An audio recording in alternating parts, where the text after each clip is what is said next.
Fort Bliss, Texas, January 2nd, 1945, 6:47 in the morning. Margaret Schneider held her hands up to the frozen morning light streaming through the barracks window. Her fingers, all 10 of them, were black. Not bruised, not discolored. Black, like charcoal, like death itself had painted them in the night. She couldn't feel them anymore. Hadn't been able to for 3 days. The woman lying in the bunk beside her, Elsa Hoffman, whispered the words that would change everything. "We're losing our fingers." It wasn't said dramatically. It wasn't shouted or sobbed.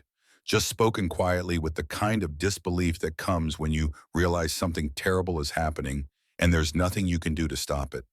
The kind of tone a person uses when they're watching their own body betray them piece by piece and all they can do is name it. Bear witness to their own slow destruction. Margaret turned her hands over in the pale light. The blackness had spread overnight. Yesterday it had been just the tips. This morning it reached past the first knuckle on both index fingers. Her right middle finger looked waxy, the skin tight and shiny like old leather, left too long in the sun. But there was no sun here. Only cold. Cold that seeped through the thin wooden walls. Cold that hung in the air like a living thing, patient and hungry. She tried to make a fist. Her brain had sent the signal. She could feel the intention travel down her arm. But her fingers didn't respond. They just hung there, stiff and distant, like they belonged to someone else. Like they'd already left her and were just waiting for the rest of her body to accept the loss. Within 48 hours, these German women would discover something about their American captors that contradicted everything Nazi propaganda had told them for 12 years. What happened next would save lives and create friendships that would last decades, spanning continents and generations. This is that story. But first, you need to understand how cold it was. December 1944, the coldest winter Europe and America had seen in 50 years. The kind of cold that killed. In the forests of Belgium, American soldiers were dying in the snow. During the Battle of the Bulge, German soldiers were freezing in foxholes on the Eastern Front. And here in the high desert of West Texas, in a prisoner of war camp that should have been mild, even in winter, an Arctic freeze had settled in like an unwelcome guest who refused to leave. The temperature the night before had dropped to 8 degrees Fahrenheit. Inside the barracks were 47 German women huddled under threadbare blankets. One would be evacuated to the hospital within days, leaving 46 to face the crisis together. It was maybe 38 degrees. Not quite freezing, but cold enough. Cold enough for what came next. Margaret Schneider was 28 years old. Before the war, she'd worked as a secretary in the municipal office in Cologne. She'd lived in a small apartment near the cathedral. She'd had friends, routines of life. She'd gotten engaged in the spring of 1940 to a young Wehrmacht lieutenant named Friedrich Baumann. He'd been kind, gentle, a teacher before the war. They'd planned to marry when he came home on leave. He'd deployed to France in June of 1940. His letters had come regularly at first. Then they'd stopped, but the last one she'd received had been dated June 27, 1944. Just 2 sentences. "I'm well. I think of you constantly." That was it. No explanation, no goodbye, just silence after that. When Cologne had been bombed into rubble in October of 1944, Margaret had been evacuated east. She'd been assigned to a communications unit near the Western Front. Not because she wanted to serve the Reich, but because refusing meant imprisonment or death. She'd process casualty reports, read names, thousands of names, looking for one. Always looking for Friedrich's name, praying she wouldn't find it, terrified she would. She'd been captured on December 15, 1944, when American forces had overrun the logistics depot where she'd been working. She and 46 other women clerks and nurses and factory workers and communication auxiliaries. None of them soldiers, all of them just trying to survive a war they hadn't started. They'd been shipped across the Atlantic, 3 weeks on a transport ship in December waters. Then trains across America heading west. They'd arrived at Fort Bliss on December 20th, 5 days before Christmas. The guards had processed them efficiently, photographed them, given them each 2 thin blankets, worn boots, and uniforms that barely fit. Then they'd been marched to Compound C, a section of wooden barracks on the far edge of the sprawling military base. The compound had been built for summer training exercises. The buildings were designed for ventilation, not insulation. Gaps showed between the wallboards. The windows didn't seal properly. There were wood stoves, but fuel was rationed. The women were allowed to light fires for 2 hours in the evening. After that, the cold came back. At first, it hadn't seemed so bad. Uncomfortable, yes, but discomfort was something they'd all learned to endure. The past 5 years had been nothing but endurance. Hunger, fear, loss. Cold seemed like just one more thing to survive until the war ended and they could go home. Elsa Hoffman was 35 years old. She had 3 children, Klaus 12, Anna 9, Heinrich 6. Their father Elsa's husband Dieter had been killed in Russia in 1943. Elsa had worked in a munitions factory in Stuttgart to keep her family fed. She'd done the work with her hands covered in chemical burns and her heart full of grief and her mind focused on one thing only: survive long enough to see her children grow up. In September of 1944, the authorities had evacuated the children east to relatives in Bavaria. Elsa had stood on the train platform watching Heinrich cry. He'd pressed his small hands against the window calling for her. Mama, Mama. The train had pulled away. She'd run alongside it as long as she could, one hand stretched out like she could hold on to him through the glass. Then the train had disappeared around a curve, and she'd collapsed in the middle of the platform, unable to breathe, unable to think, unable to do anything but kneel there and sob. She'd been assigned to a factory support unit in October, captured in December, shipped to America, and now she was here in Texas, thousands of miles from her children, unable to even write them a letter because she didn't know if they were still alive, if the relatives had survived, if there was anyone left to receive a letter at all. The only thing she had from them was a photograph, a formal portrait from 1943. Klaus standing tall and serious in his school clothes, Anna with her hair in braids, Heinrich in the middle, tiny and smiling, missing his 2 front teeth. The photograph was kept folded in the hem of her skirt. She took it out every night and looked at it until the light failed. Then she'd whisper their names like a prayer. Klaus, Anna, Heinrich, Klaus, Anna, Heinrich. If she lost her hands, she couldn't hold that photograph anymore. Couldn't trace her fingers over their faces. Couldn't hold them when she finally, God willing, saw them again. The first 3 weeks in the camp hadn't been terrible, just cold. The women slept huddled together for warmth. They stood close during the daily roll call in the frozen yard. They wrapped their hands in rags and their feet in whatever cloth they could find. Some urinated in the corners of the barracks rather than walk to the latrine at night because the brief exposure to the outside air was too painful. But they survived. That's what they'd become good at, surviving. Then on December 27th, the temperature dropped. Not just cold anymore, dangerous cold. The kind of cold that kills quietly. Margaret noticed it first in her hands. They'd gone numb during the night, but that had happened before. What was different this time was that the numbness didn't go away when she woke up. She tried to button her coat for morning roll call, and her fingers wouldn't work. They felt thick and clumsy, like sausages that didn't belong to her. She had to use her teeth to grip the buttons and pull them through the holes. Elsa noticed it in her feet. She'd wrapped them in cloth the night before, trying to keep them warm. In the morning when she tried to unwrap them, her toes wouldn't move. They felt heavy, dead weight at the end of her legs. She pulled off the cloth and looked down. Her toes were purple, dark purple, almost black at the tips. Rosa Weber, a 22-year-old nurse from Hamburg, saw it happening to woman after woman. Swollen hands, discolored fingers, toes that wouldn't move. She'd read about this in her medical textbooks before the war. Frostbite, tissue death from extreme cold. But reading about it and seeing it were 2 different things. She went to each woman in the barracks, examining them one by one. 15 had severe symptoms. 20 more had moderate cases. Even Rosa herself had numbness in 3 fingers of her left hand. "We need to tell the guards," Rosa said. Her voice was steady, professional, but her eyes showed fear. She knew what happened if frostbite went untreated. Infection, gangrene, amputation, death. They told the guards at morning roll call.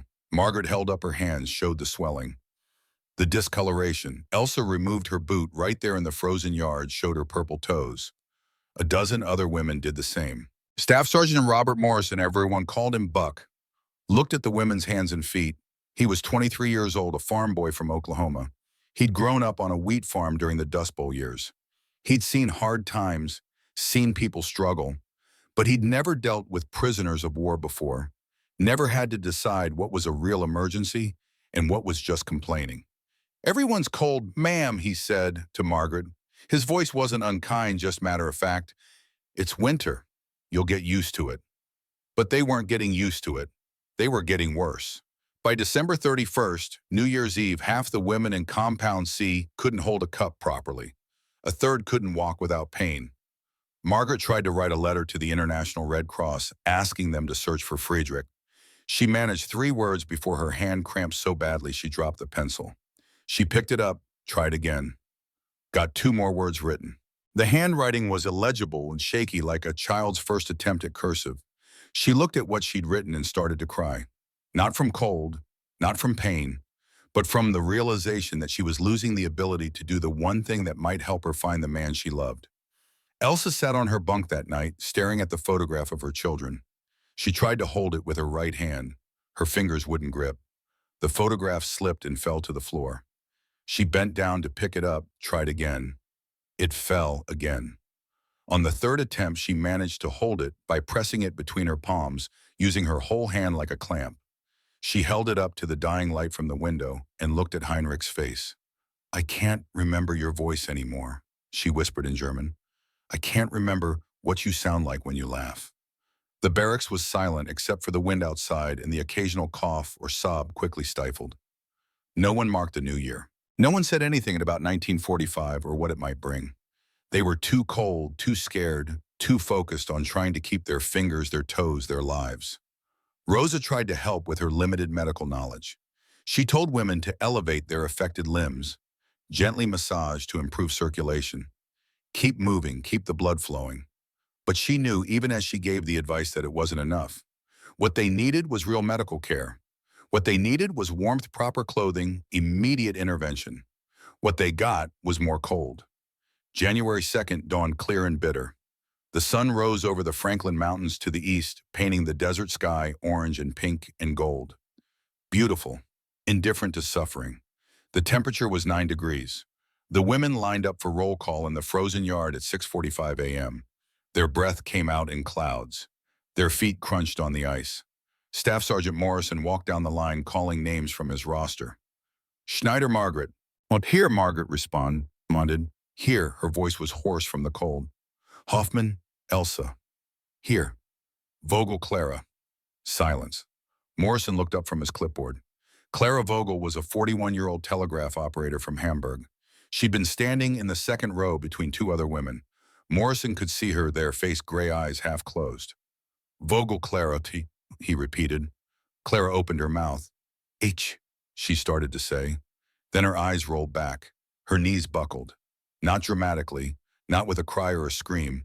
Her legs just gave way beneath her, and she fell forward slowly like a tree being felled.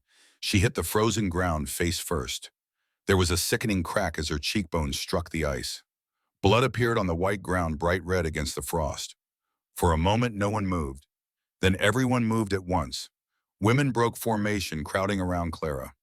Morrison pushed through, dropped to his knees beside her. He rolled her onto her back. Her face was bleeding from a gash on her cheek, but that wasn't what made his stomach drop.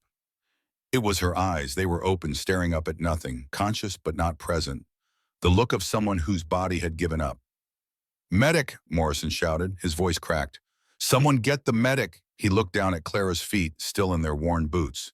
Something told him he needed to see, needed to look. He reached down and unlaced the right boot, pulled it off. Then he stopped breathing. Clara's foot was grotesquely swollen, twice its normal size. The toes were black, not dark, not discolored. Black, like charcoal. The skin was splitting near the joints, and the smell, sweet, sickly, the smell of meat gone bad, the smell of tissue dying. Morrison had grown up on a farm. He'd seen animals with frostbite before, cattle left out in blizzards. He knew what he was looking at. This wasn't discomfort. This wasn't just being cold. This was death. Death happening slowly, one toe at a time, one finger at a time, one woman at a time. He pulled off the left boot. Same thing. Both feet. He looked up at the other women standing around him. Margaret held her hands out, showed him her blackened fingers. Elsa stepped forward, removed her boot without being asked, showed him her purple toes. Rosa walked over, held out her left hand, showed him 3 fingers, that were waxy, white, and swollen. Morrison looked at the faces around him. 46 women, not counting Clara, who was unconscious on the ground. How many of them were like this? How many were dying, and he just hadn't noticed? Private Thomas Chen arrived at a run medical bag in hand. He was 20 years old, Chinese-American from San Francisco. He'd been studying pre-med at Berkeley before the war. He'd enlisted in 1943, been assigned to the medical corps. He knew what frostbite looked like.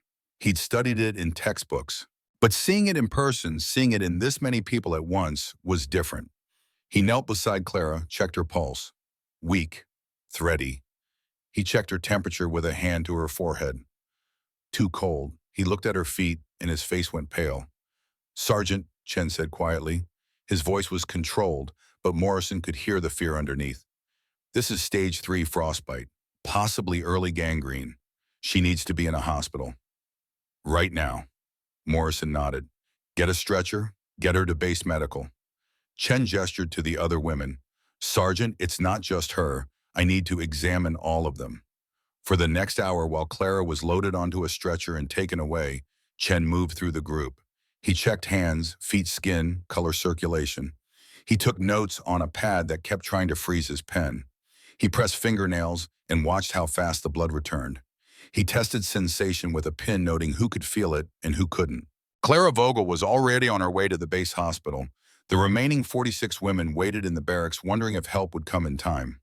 15 severe cases, 20 moderate, 11 early stage but treatable if immediate action was taken. Out of 47 women, only 1 was completely unaffected. Buck Morrison had been assigned to guard duty because of a training injury 6 months earlier. He'd broken his collarbone doing obstacle course work.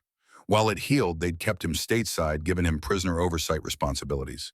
He'd thought it would be easy, safe, just watching people until the war ended. He'd never expected this. He looked at Margaret Schneider, standing at attention, despite her hands, despite the cold, despite everything. She met his eyes. There was no pleading in her gaze, no begging, just a quiet dignity. A woman waiting to see if anyone would help, but not allowing herself to hope. Morrison walked to the guard station, picked up the field telephone, cranked the handle. When the operator answered, he said, "I need to speak with the commanding officer immediately." There was a pause, then, "What's the nature of the emergency?" Morrison looked back at the women standing in the frozen yard. "Sir, we have a medical crisis in Compound C. I need to speak with someone right now." Another pause. "Then hold for Colonel Harrison." The line clicked and hummed. Morrison waited, receiver pressed to his ear. Behind him, the women waited too. The sun climbed higher but gave no warmth. The cold had settled into everything. Into the ground, into the buildings, into flesh and bone. On the other end of the line, Morrison could hear voices, movement, the sounds of a military base starting its day. Somewhere out there, American soldiers were eating hot breakfast, drinking coffee, warm, safe. Unaware that just a few hundred yards away, 47 women were slowly freezing to death. Then a voice came on the line, crisp, professional. "This is Colonel Harrison. What's the situation, Sergeant?" Morrison took a breath. "Sir, we have 47 German female prisoners in Compound C.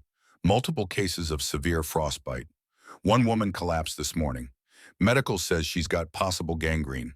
Sir, I think they're dying. I think if we don't do something right now, we're going to start losing them." Silence on the other end. Morrison could almost hear the colonel thinking, calculating, weighing options and protocols, and the 100 different considerations that come with command. Finally, Harrison spoke. "I'm sending Lieutenant Crawford. He's our POW medical oversight officer. He'll assess and make recommendations. Keep the prisoners in barracks for now. No more outside exposure until we have evaluated the situation." "Yes, sir." "And Sergeant, document everything. Times, conditions, names. If this becomes an investigation, I want records." "Yes, sir." And the line went dead. Morrison hung up the receiver and walked back outside. The women were still standing there waiting. He realized they'd been at attention in the freezing cold for over an hour now. "Everyone back to barracks," he said. "Stay inside until further notice." They filed past him, moving slowly, carefully. Margaret passed close enough that he could see her hands clearly. The blackened fingertips. The swelling. She caught him looking and held them up slightly, as if to say, "See, this is real, this is happening." After they'd gone, Morrison stood alone in the frozen yard. He looked down at the spot where Clara had fallen. The blood was still there, already frozen solid. He thought about his cousin James, killed 3 weeks earlier at the Battle of the Bulge, killed by German mortars. These women hadn't fired those mortars. They'd been filing papers and packing supplies and trying to stay alive, same as anyone. His mother had written him a letter after James died. He'd read it so many times he had it memorized. She'd written, "Robert, hate is easy, kindness is hard. That's why kindness matters more. Choose the hard thing, honey. Always choose the hard thing." Morrison looked toward the barracks where 47 women waited to see if anyone would choose to help them. Then he looked toward the main part of the base where Lieutenant Crawford was presumably getting ready to walk over and assess the situation. Morrison didn't know anything about Crawford except that he'd been wounded in Normandy and reassigned stateside for medical duty. He didn't know if Crawford would care about German prisoners, didn't know if he'd see them as human beings or just enemy combatants, didn't know if help was actually coming or if this would just be the start of watching people die slowly while everyone followed proper procedures. All he could do was wait and see what kind of man Lieutenant Daniel Crawford turned out to be. Inside Barracks 7, Margaret sat on her bunk and looked at her hands again. The black had spread. Just in the past hour, it seemed darker, reaching further. She thought about Friedrich, about whether he was alive or dead, about how if she lost her fingers, she'd never write another letter, never search another casualty list, never know. Elsa sat across from her, holding the photograph between her palms because her fingers couldn't grip anymore, looking at Klaus Anna Heinrich, wondering if they were warm, if they were fed, if they even remembered her face. Rosa moved through the barracks, checking on the other women, offering what comfort she could with her limited medical knowledge and her own damaged hands. And they waited. Outside, boots crunched on frozen ground. Someone was coming. Margaret looked up at the door, her damaged hands folded in her lap, her heart beating fast. This was it. The moment when they'd find out if anyone cared enough to help. The moment when they'd learn what kind of country America really was, beneath all the propaganda and promises and words. The door opened. Cold air rushed in. A man stepped through, tall, wearing an officer's coat with medical insignia. He had a slight limp, she noticed, a scar on his left temple. Steady hands, surgeon's hands. He looked around the barracks, his eyes moving from woman to woman, taking in the scene with a professional assessment that missed nothing. Then he spoke. His voice was quiet but carried through the silent room. "My name is Lieutenant Daniel Crawford. I'm a doctor. I'm here to help." Margaret looked at Elsa. Elsa looked back. Neither of them dared to hope. Hope was dangerous. Hope got you hurt. But something in the way Crawford said those words, "I'm here to help, not to evaluate, not to document, to help, maybe, just maybe." There was a chance. Crawford moved to the first bunk, knelt down beside a woman whose hands were wrapped in filthy rags. "Ma'am, may I see your hands, please?" The woman hesitated, then slowly unwrapped them. Crawford took them gently in his own, turned them over, examined them under the light from the window. His face remained neutral, professional. But Margaret saw his jaw tighten slightly, saw him take a slow breath. He moved to the next woman, then the next, working his way through the barracks methodically. When he reached Elsa, she held out her hands without being asked. Crawford took them, examined them, then looked at her feet. She removed her boot, showed him the purple toes. As he examined her, a small photograph slipped from her lap and fell to the floor. Crawford picked it up. 3 children frozen in time. He looked at it, then at Elsa. "Your children?" he asked. Elsa nodded, not trusting her voice. Crawford handed the photograph back carefully. "How old?" 12, 9, 6, Elsa managed. Her English was broken, but understandable. "I do not know if they—" She couldn't finish. Crawford waited a moment, then spoke quietly. "They're waiting for you, and you will see them again. I promise you that." He stood, moved to Margaret. She held up her hands before he could ask. Let him see the damage, the blackened fingertips, the swelling, the tissue death that was spreading hour by hour.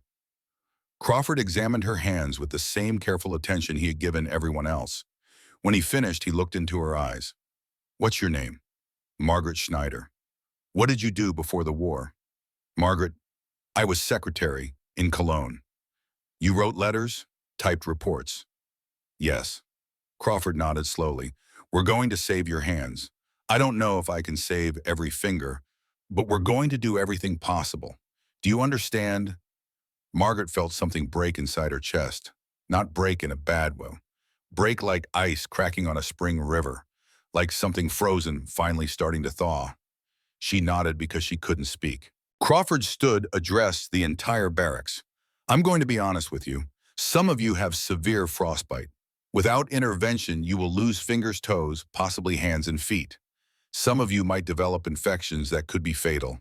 But I'm not going to let that happen. We're going to treat you, all of you, starting right now. He paused, looked around the room at 46 faces watching him with varying degrees of hope and fear and disbelief. I know you don't have any reason to trust me. I know you've been told things about Americans, about how we treat prisoners. But I'm telling you right now, you are under my medical care, and I take care of my patients. No exceptions. Then he turned and walked out, leaving the door open behind him. They could hear him talking to Sergeant Morrison outside, giving orders. His voice carried through the cold air, crisp and clear and absolutely certain. Sergeant, I need these women moved to heated barracks immediately. I need medical supplies brought here. Blankets, gloves, socks, heating fuel. I don't care about requisitions or protocols right now. These women are in medical crisis. We act now or we'll be doing amputations by next week. Margaret looked at Elsa. Elsa looked at Rosa. Rosa looked at all the other women in the barracks. None of them said anything. But something had shifted. The smallest crack in the ice. The first hint that maybe, just maybe, they weren't going to die here after all. Outside, Crawford was already walking toward the main base, his limp more pronounced in the cold, his mind already running through everything he'd need. Morphine, surgical equipment, heating sources, more than he could probably get through official channels, which meant he was going to have to get creative. He'd made a promise to those women. He intended to keep it, whatever it took. Behind him in Barrack 7, Margaret Schneider held her blackened hands up to the light again. But this time, instead of despair, she felt something she hadn't felt in years. Something dangerous and fragile and absolutely necessary. She felt hope. Lieutenant Daniel Crawford walked through Compound C with a practiced eye, the kind that comes from seeing too much suffering and learning to catalog it quickly, efficiently, without letting emotion cloud judgment. But judgment wasn't the same as feeling. He felt plenty.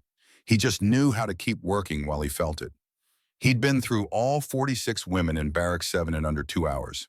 Each examination had been thorough, professional. He'd checked circulation, tested sensation with a pin-assessed tissue damage, noted skin color and temperature. He documented everything in a small notebook he kept in his coat pocket, his handwriting cramped but legible. Patient names, severity ratings, treatment priorities. The kind of list that would either save lives or become evidence at a military inquiry, depending on how the next few days went. When he finished, he stood outside in the frozen yard with Sergeant Morrison. The sun was higher now, past 9 in the morning, but gave no warmth. The sky was that hard winter blue that looks beautiful and feels like a lie. Beautiful things shouldn't be this cold, this dangerous. Crawford pulled out his notebook, flipped through the pages. 15 critical cases.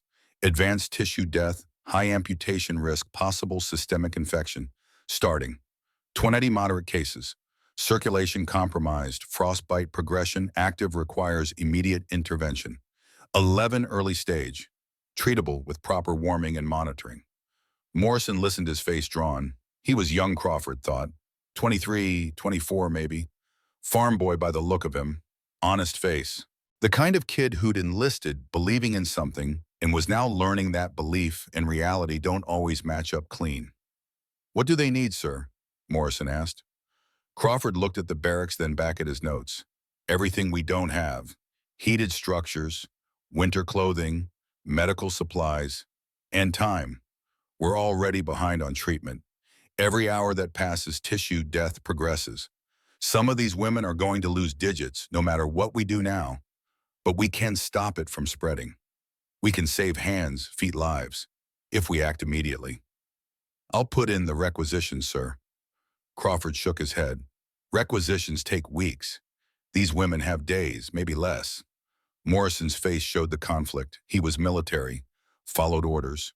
But he'd also seen Clara Vogel's feet, seen Margaret Schneider's hands, seen what was happening, and knew it was wrong. "What do we do then, sir?" Crawford was about to answer when a jeep pulled up, dust and ice crunching under its tires. A private jumped out, saluted. "Lieutenant Crawford, sir. Colonel Harrison requests your presence immediately."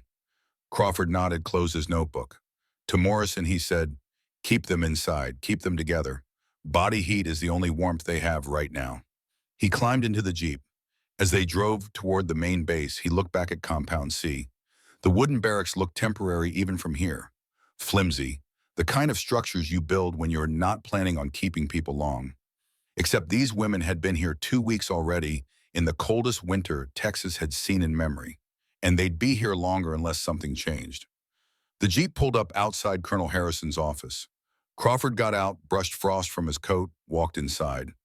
The building was warm, heated. He could feel the difference immediately, that shift from cold that hurts to air that doesn't. It was maybe 70 degrees in here. Comfortable. Safe. Colonel William Harrison was sitting behind his desk when Crawford entered.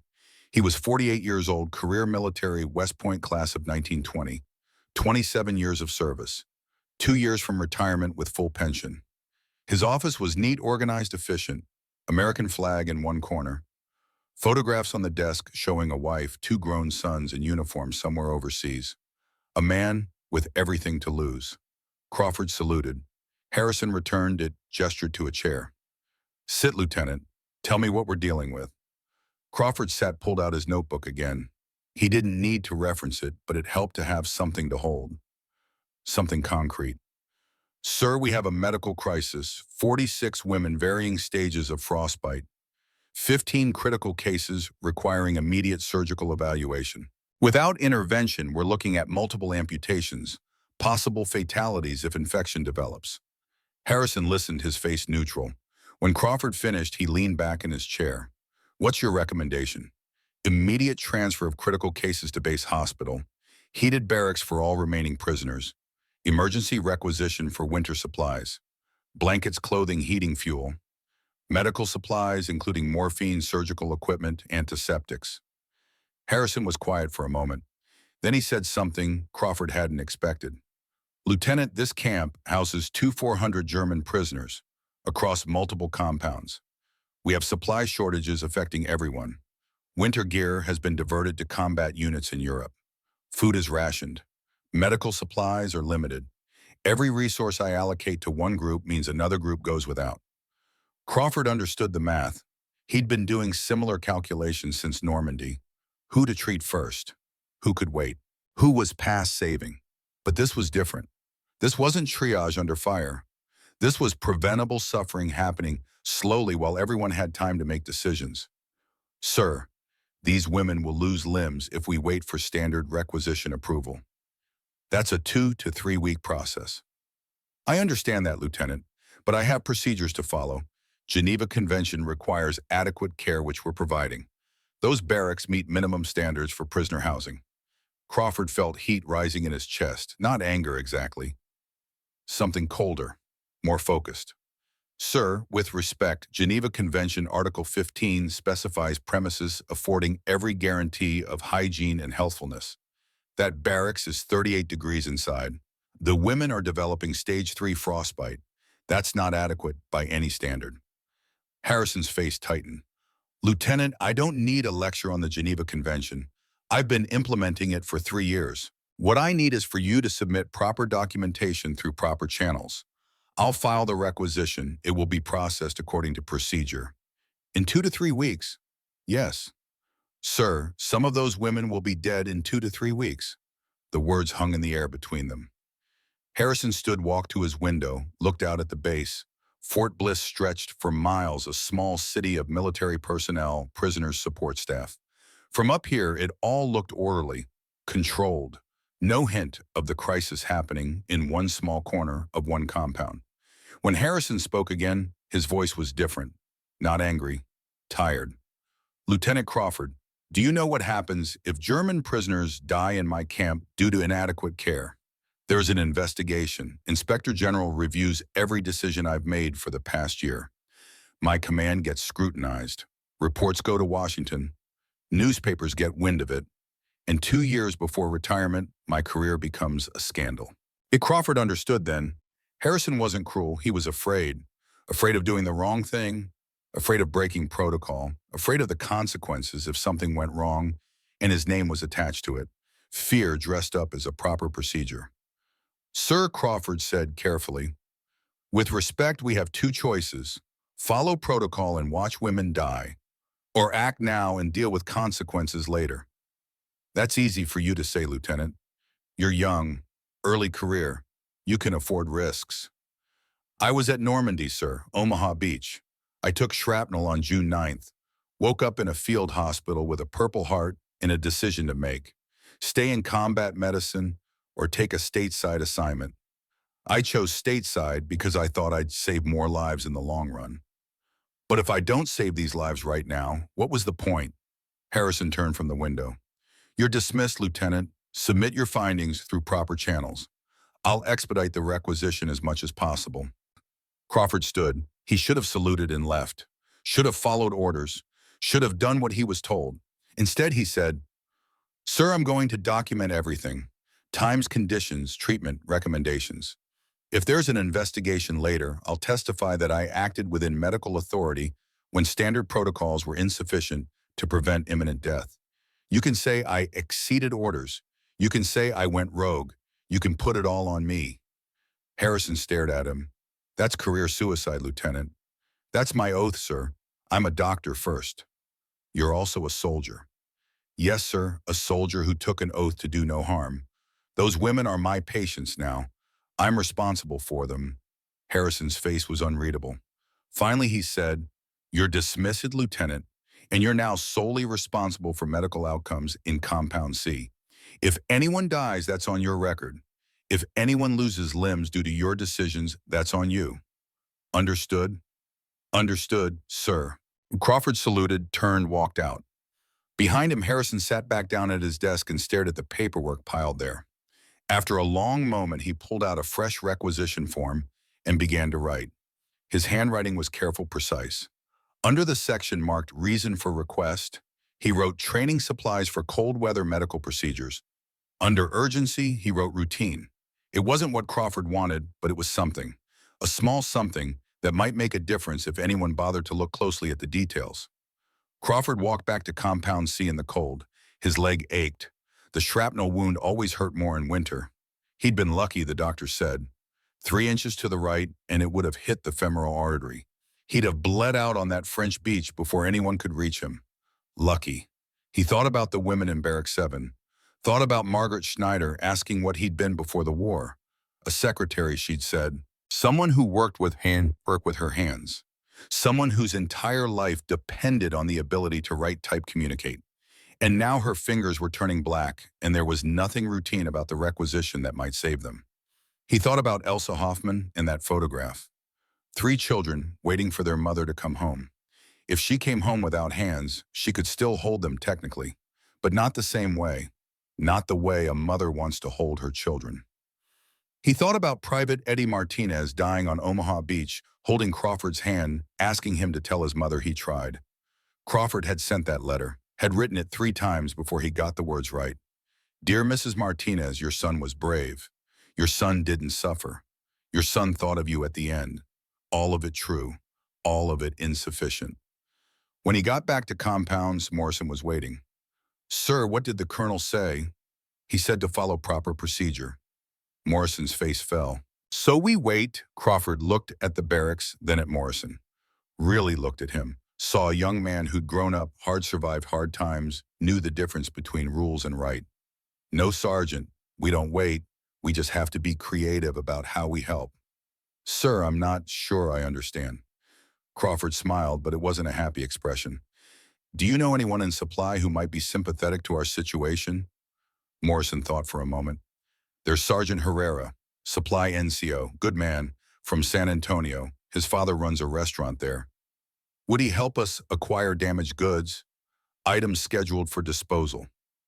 Understanding dawned on Morrison's face. Yes, sir, I think he would. Good. Tonight after dark, you and I are going to pay Sergeant Herrera a visit. But first, I need to check on our patients again. They went into Barrack 7 together. The women were huddled in small groups sharing body heat. The temperature inside hadn't changed. Still desperately cold. Still dangerous. Rosa Weber was moving among them, checking on the worst cases, offering what comfort she could. Crawford went to Margaret first. "May I see your hands again?" She held them out. The black had spread further. Just in the 3 hours since he'd last examined her, the tissue death had progressed noticeably. He took her hands, gently turned them over, pressed the skin at the edge of the blackened area. No pain response. That was bad. Meant the nerves were dead already. "How long since you could feel these fingers?" he asked. 3 days for numbness. Today, nothing at all." He nodded, released her hands carefully. "I'm going to do everything I can, Margaret. But I need you to understand, some of this damage is already permanent. I might not be able to save every fingertip, but I will save as much as I can." "Will I be able to write?" The question was direct, practical. She wanted truth, not comfort. Crawford respected that. "Yes. You'll have to relearn some fine motor control. But you'll write." Relief flooded her face. "Then that's enough." He moved to Elsa next. Her condition had also worsened. The purple in her toes had darkened. Her right hand, which had seemed less affected before now, showed significant swelling at the base of the thumb. Crawford examined it carefully, pressing gently, watching her face for pain response. She winced when he pressed the swollen area. Good. Pain meant living tissue. Living tissue could be saved. "Mrs. Hoffman, your hand is in bad shape. I'm not going to lie to you, but I've seen worse cases survive with proper treatment. We're going to get you that treatment." Elsa's English was limited, but she understood. "My children, I must hold them." "You will," Crawford said. "Not I hope you will, not maybe you will, as if saying it with certainty could make it true. He finished examining everyone, made new notes, updated his assessments. When he was done, it was past noon. The women needed food, but the meal schedule was rigid. Lunch wasn't for another hour. Crawford went to Morrison. "Sergeant, can you arrange for hot soup to be brought here? Now, not at regular mealtime." "Sir, the kitchen staff follow strict schedules." "I understand, but these women need warm food in their stomachs. Heat from inside. It's part of the treatment." Morrison hesitated, then nodded. "I'll see what I can do, sir." He left. Crawford stayed in the barracks, sitting on an empty bunk, watching the women. Most were quiet. A few whispered to each other in German. None of them looked at him with hostility, just uncertainty, waiting to see if the help he'd promised would actually come. Rosa Weber approached him. She was young, he thought, 22 according to her intake papers. A nurse. Had wanted to be a doctor, but Germany didn't allow women in medical school. She'd studied anyway, read textbooks, learned everything she could. He could see the intelligence in her eyes, the curiosity, the desire to understand not just what was happening, but why. "Lieutenant," she said in careful English, "the women, they are afraid. Not of you, of hope. Hope is a dangerous thing when you have been disappointed many times." Crawford understood that. "I know. All I can tell them is that I mean what I say. Help is coming." "When?" "Tonight." Rosa studied his face. "You will break rules." It wasn't a question. Crawford smiled slightly. "Yes." "Good," Rosa said. "Sometimes rules must break, so people do not." At 2 in the morning, when the base was quiet and most personnel were asleep, Crawford and Morrison drove a jeep across Fort Bliss to the quartermaster depot. The temperature had dropped again, maybe 5 degrees now. Cold enough that their breath froze on the windshield, forcing Morrison to wipe it constantly with his gloved hand. They pulled up to a large warehouse. A single light burned over the entrance. Sergeant Luis Herrera was standing there smoking a cigarette, waiting. He was 34 years old, third-generation Texas Mexican-American. His father owned a restaurant in San Antonio famous for barbacoa. Luis had grown up learning 2 things: how to find what people needed and how to help when it mattered. Crawford and Morrison got out of the jeep. Herrera dropped his cigarette, ground it under his boot. "Lieutenant Crawford, heard you might be stopping by." "Word travels fast, Sergeant." "Army's a small town, sir." Herrera looked at Morrison, nodded. "Buck told me about the women in C compound. Told me what you need." Crawford was direct. "I need blankets, socks, gloves for German prisoners, without official authorization." Herrera took out another cigarette, lit it. The flame from his lighter briefly illuminated his face. Serious, considering. Sir, I got some inventory issues. Damaged goods scheduled for disposal. Blankets with cigarette burns can't issue them to American troops. Socks with small holes, same thing. Gloves missing buttons scheduled for write-off. He paused, took a drag. Now, once I sign the disposal forms, what happens to those items after they leave my custody, that's not really my concern. Could end up in the incinerator. Could end up somewhere else. I just handle the paperwork. Crawford understood what Herrera was offering.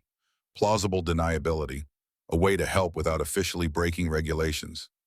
How much damaged goods do you have, Sergeant? Herrera walked into the warehouse. They followed. Inside, it was massive, filled with supplies stacked to the ceiling. Herrera led them to a corner where 3 wooden crates sat separate from everything else. This much was going to burn it next week. He pried open the first crate. Inside were wool blankets. Crawford pulled one out, examined it. There was a small burn hole near one corner, maybe 3 inches across. The rest of the blanket was perfect. Thick, warm, military grade. He looked at Herrera.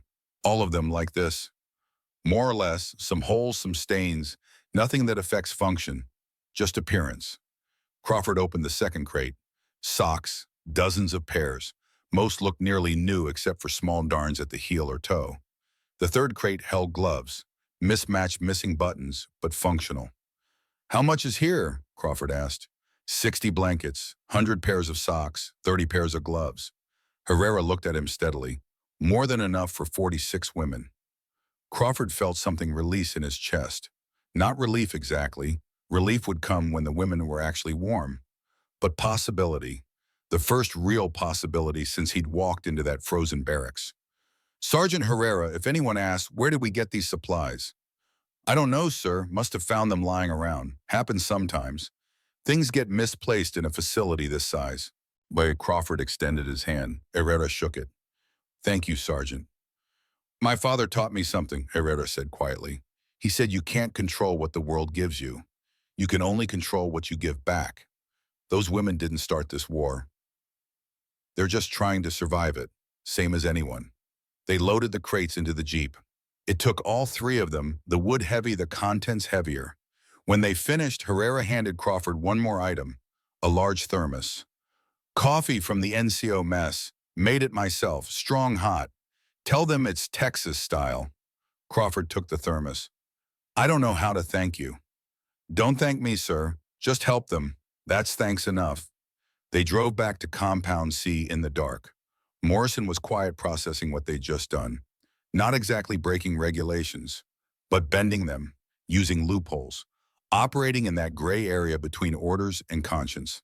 Finally, Morrison said, Sir, if this goes wrong, if someone finds out It's on me, Sergeant. You were following my orders. That's not what I meant, sir. I meant if someone finds out, I'll back you up. What we did tonight, it was right. Doesn't matter what the paperwork says. Crawford glanced at him, saw something he recognized. A good man learning that being good sometimes means coloring outside the lines. Thank you, Sergeant. That means something. They unloaded the crates outside Barracks 7. It was past 3 in the morning now. Inside, the women were sleeping, fitfully huddled together for warmth. Crawford knocked quietly, then pushed the door open. Rosa Weber was awake, sitting on a bunk watching over the others. She looked up when they entered. Is help? She asked simply. Yes, Crawford said. They brought the crates inside one by one, trying to be quiet. But the sound of movement woke women anyway. They sat up confused, afraid at first. Then they saw the crates. Saw Morrison and Crawford lifting out blankets. Stacks of them, more blankets than they'd seen in weeks. Margaret Schneider approached slowly. She reached out with her damaged hands, touched one of the blankets. Wool, thick, still smelling faintly of smoke and storage, but warm. Real warmth. For us, she asked in English.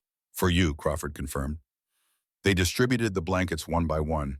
Some women started crying when they wrapped them around their shoulders. Not from sadness, from the sudden, overwhelming sensation of warmth, of being cold for so long that you forget what warmth feels like, and then having it return all at once. It was almost painful, almost too much, but necessary. Elsa Hoffman took a blanket with clumsy hands, pulled it tight around herself. She closed her eyes. Tears leaked from under her eyelids. She didn't say anything. Didn't need to. Crawford opened the thermos Herrera had given him. The smell of coffee filled the barracks. Strong, bitter American coffee. He poured it into cups, handed them out. The women held the cups carefully, some wrapping both hands around them, despite the pain, just wanting the warmth. Margaret took a cup, sipped carefully. The coffee was bitter, stronger than anything she'd tasted. She winced slightly, then sipped again. The heat spread through her chest into her stomach, warming from the inside. She looked at Crawford. "Why?" she asked. "Why you help us?" Crawford thought about how to answer. He could talk about duty protocol, medical ethics. But that wasn't the real answer. The real answer was simpler. "Because you're cold," he said. "That's reason enough." Margaret held his gaze for a long moment. Then she nodded, understanding something that didn't need more words. Elsa drank her coffee slowly, savoring each sip. As she lowered the cup, the photograph of her children slipped from her lap where she'd been holding it. Crawford picked it up, studied the three faces. "Klaus, Anna, Heinrich." He handed it back. "Tell me about them," he said. Elsa's English was broken, but she tried. "Klaus, he is smart, wants to be engineer. Anna, she loves books, reads always. Heinrich, he is little one, 6 years. He cried when train left, called mama mama. I still hear him." Her voice broke. She couldn't continue. Crawford waited, then spoke quietly. "Mrs. Hoffman, give you my word. We'll make sure you go home to them, all of you, with your hands, with your feet, with your ability to hold them when you get there." Elsa looked at her damaged right hand, the swollen thumb, the darkened fingers. "Is possible." "It's possible," Crawford said, and silently added, "I'll make it possible." By the time they finished distributing supplies, it was nearly 4 a.m.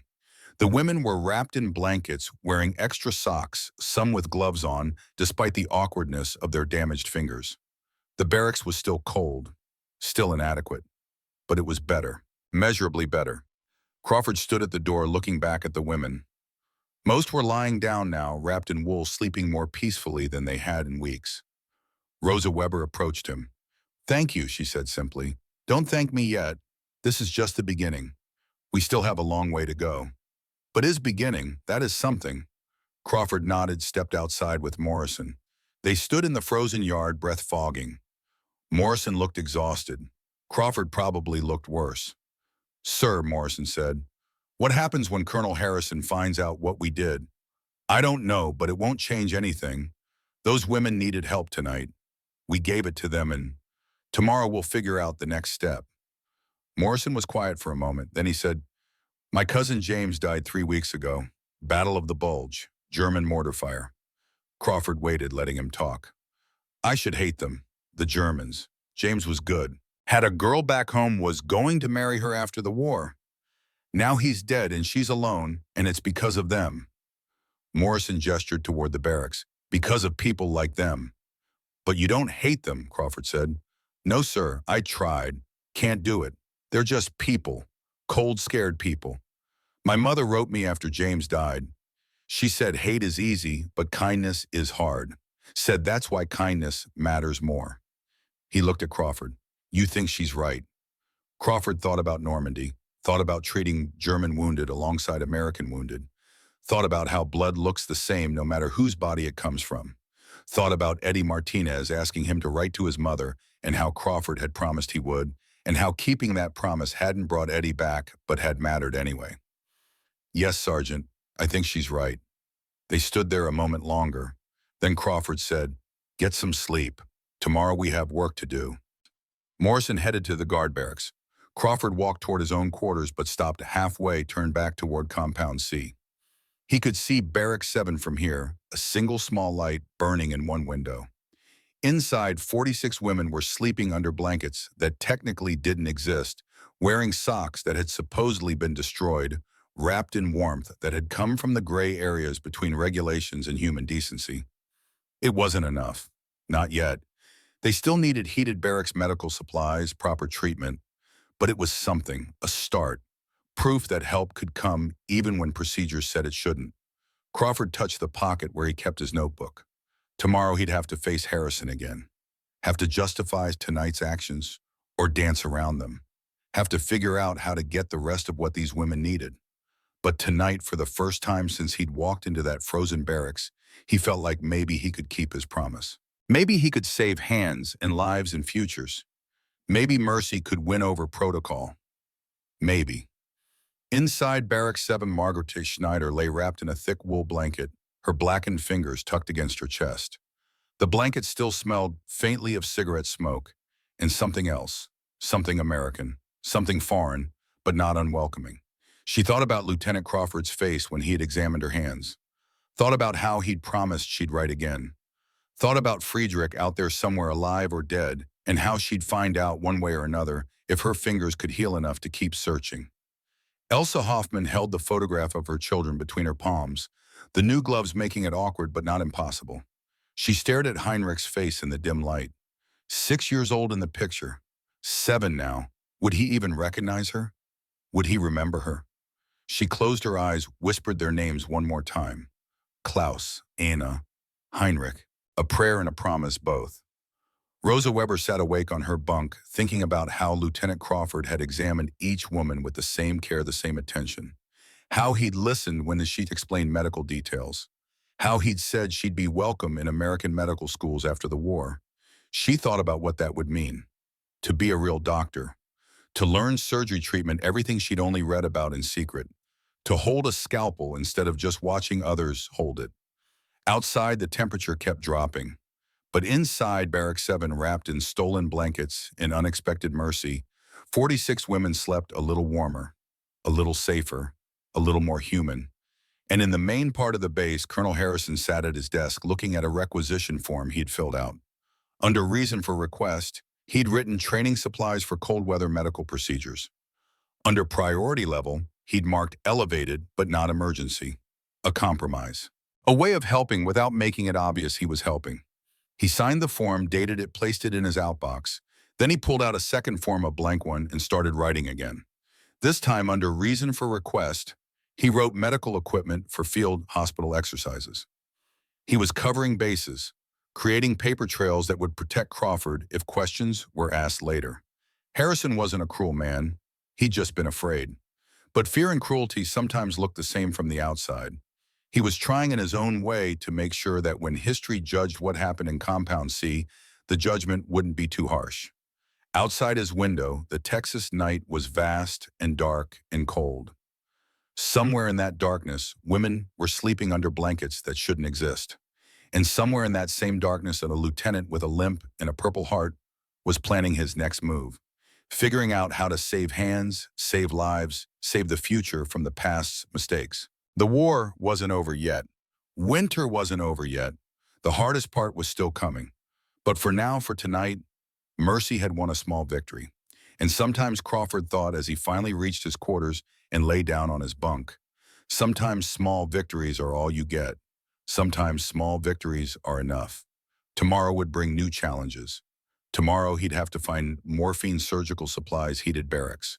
Tomorrow he'd have to face Harrison and explain tonight's activities or not explain them. Tomorrow he'd have to examine those hands again and make hard decisions about what could be saved and what was already lost. But tonight, 46 women were warmer than they'd been in weeks. And that was worth whatever consequences tomorrow might bring. That was worth everything. Crawford closed his eyes and tried to sleep. Outside, the cold continued its patient work. But inside Barrack 7, wrapped in wool and hope, in the beginning of something that might be called healing, the women of Compound C rested, not safe yet, not saved yet, but closer than they'd been. One step closer to going home. One step closer to holding their children, writing their letters, living their lives. One step closer to the future that mercy made possible. The Hands That Saved Us, Part 3. The longest night, 10 days passed. 10 days of Crawford visiting Compound C twice daily, checking circulation testing, sensation, documenting progress or decline. 10 days of the women sleeping under wool blankets that officially didn't exist, wearing socks that had supposedly been destroyed. 10 days of small improvements for some, worsening conditions for others. Margaret Schneider's fingers had stabilized. The blackness hadn't spread further, but it hadn't receded either. 4 fingers were dead tissue now waiting to be removed. 6 fingers might be saved if intervention came soon enough. Elsa Hoffman's right hand had gotten worse. The swelling had increased. The sweet smell of tissue death was stronger now. Her thumb and index finger were black to the first knuckle. The middle finger was questionable purple and white in patches, like a map of territories being fought over by life and death. Rosa Weber's 3 affected fingers had actually improved slightly. Early intervention, her youth something had given her body the chance to fight back. But she knew with her medical training that she was the exception. Most of the others were losing ground daily. On January 12th, Crawford sat in the small medical office assigned to him taking inventory. He'd been planning this for days, knowing it was coming, dreading the moment when theory became practice. He opened the locked medical supply cabinet and counted 8 ampules of morphine. That was it. 8. Private Thomas Chen stood beside him, also counting, also understanding what the number meant. Chen was the one who'd first examined Clara Vogel, who'd recognized the crisis for what it was. Now he watched Crawford's face as the reality settled in. "Sir," Chen said quietly, "that's not enough." Crawford sat down at the desk, pulled out his notebook. Started calculating. 3 women needed surgery: Maggie, Elsa, and Rosa. Rosa's case was less severe, but still required debridement, removal of dead tissue, cleaning, and stitching. Elsa's case was critical. Maggie's case was somewhere in between. Standard surgical protocol called for morphine administration throughout the procedure. Initial dose for sedation. Maintenance dose as the surgery progressed. Post-operative pain management. For a procedure like this, working on hands and feet with their dense nerve networks, you'd want 5 to 7 doses per patient minimum. 3 patients times 5 doses. 15 ampules needed. 8 available. A shortage of 7. "Can we requisition more from base hospital?" Chen asked, though his tone said he already knew the answer. Crawford had tried. 3 times. Each time the response had been the same. POW medical supplies operate on separate allocation. Monthly quota already exhausted. Next shipment scheduled February 1st. Wait for regular supply chain. Follow procedure. "No," Crawford said. "We can't wait until February. These women will have lost their hands by February." Chen leaned against the wall thinking. He was young, but he was smart. Pre-med at Berkeley before the war. He understood medical mathematics, the cold calculus of limited resources. "We could use local anesthesia for some parts. Novocaine for the skin incisions. Save the morphine for deep tissue work. That means they'll feel it when we work on tendons and bone." "Yes, sir." Crawford closed his eyes, pictured what that would mean. A woman lying on a table feeling a scalpel cut into living tissue, feeling forceps grip dead material and pull, feeling the separation of flesh from flesh, conscious, aware, screaming. He'd seen men screaming before. Normandy, the beach, the aid station. Men with limbs blown off, guts spilling out, faces gone. Screaming until their voices gave out, or the morphine kicked in, or they died. The sound stayed with you, worked its way into your dreams, woke you up at 3 in the morning with phantom echoes. And now he was going to create that sound deliberately, going to hurt women who trusted him, who believed he was there to help. "There's no other way?" Crawford asked, though he knew the answer. "Not if we want to operate on all 3, Chen said. "We can give one of them full anesthesia. The other 2 would have to endure partial." Crawford thought about that, thought about choosing, telling 2 women, "I'm sorry, but you have to suffer," so the third one doesn't. How do you make that choice? Youngest first. Oldest? Most severe case, flip a coin. "No," he said. "We operate on all 3 with what we have. We ration the morphine, use local where possible, move fast to minimize pain exposure time, and we make sure we have people there to hold them when it gets bad." Chen nodded slowly. "Sir, have you considered telling them beforehand about the anesthesia shortage?" Crawford had considered it, telling them the truth. "You're going to feel this. It's going to hurt more than anything you've experienced. But we have to do it anyway because waiting means losing your hands entirely." Giving them the choice to proceed or refuse. But what choice was that really? Endure unimaginable pain now, or lose your hands forever? That wasn't a choice. That was torture in 2 different forms. "We tell them it will hurt," Crawford decided. "We tell them to be brave, but we don't explain how bad it will be. Let them imagine something survivable. The reality will be worse than imagination anyway." It was a kind of lie, a merciful lie maybe, but still a lie. Crawford added it to the list of compromises he was making. The list kept getting longer. That evening, Crawford stood outside the base mess hall, watching soldiers file in for dinner. Young men, most of them, 18, 19, 20 years old. Some would ship out to Europe, soon replace casualties from the bulge. Some would stay here, guard prisoners, count days until the war ended. All of them were just trying to survive, same as everyone. He saw Morrison walk past, heading for the mess. Crawford called out, "Sergeant Morrison, a word." Morrison changed direction, approached. "Sir, I need to ask you something, and I need you to be honest with your answer." Morrison's face showed concern, but he nodded. Crawford spoke quietly. "Tomorrow night I'm doing surgery. 3 women, severe frostbite, tissue removal, possible amputations. We don't have enough morphine. These women are going to feel pain that would make strong men pass out. They're going to scream. They're going to beg us to stop. And we can't stop because stopping means they lose everything." He paused, watching Morrison's face process this information. "I need people to help, hold patients steady, keep them from moving while I work. Talk to them, try to keep them calm. It's going to be the hardest thing you have ever done. You'll hear things you can't unhear, see things you won't forget, and you have every reason to walk away. These women are German. Enemy. You lost your cousin to German fire 3 weeks ago." Morrison was quiet for a long moment. Then he said, "What time tomorrow night, sir?" 2200 hours, 10 p.m. "I'll be there." Crawford felt relief and guilt mixing together. Relief that he wouldn't have to do this alone. Guilt that he was asking good men to participate in something that would mark them. "Thank you, Sergeant."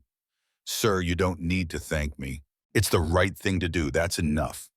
Morrison started to leave, then turned back. "Sir, there are others. Men who'd help if you asked. Good men who believe in doing right even when it's hard. I can't order anyone to do this, Sergeant. It has to be voluntary." "I know, sir. Let me talk to them. See who's willing." Crawford nodded. Morrison left. Crawford stood there in the cold, watching the sun set over the desert. The sky turned orange, then red, then purple. Beautiful. The kind of beauty that makes you believe the world is fundamentally good, despite all evidence to the contrary. At 10 that night, Crawford stood in the mess hall. They'd converted it into a temporary operating theater. Tables lined up, surgical instruments boiling in large pots on the stoves, white sheets covering everything. Lights brought in from all over the base, creating a harsh brightness that made everything look more real, more stark.